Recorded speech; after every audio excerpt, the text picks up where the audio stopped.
afternoon po sa ating lahat. Ayan, maulap at makulimlim na panahon po ngayon.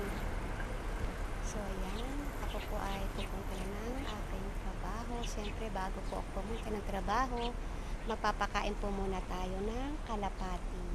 So, ngayon po ay iisa lang po ang dumating. Siguro po dahil po sa makulimlim na paligid, ayan, na parang paparating na ulan. Kaya ayan,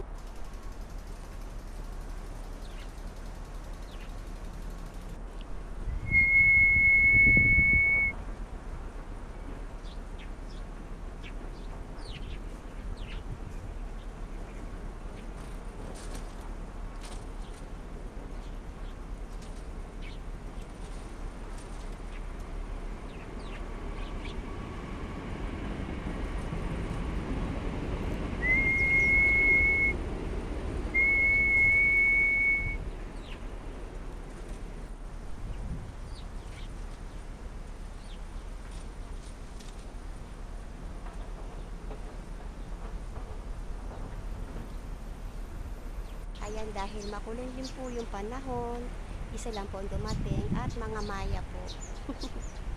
Ayan.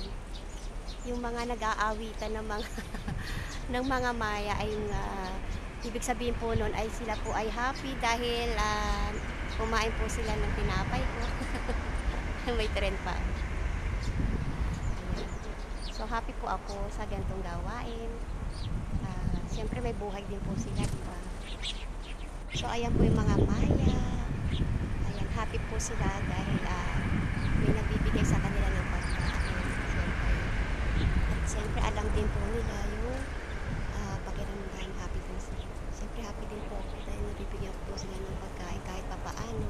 Nabibigyan po sila ng attention at time. Ayan. Ngayon po ay isa lang po siya.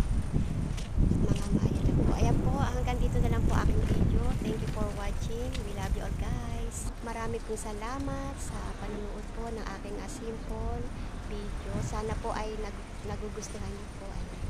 Thank you so much.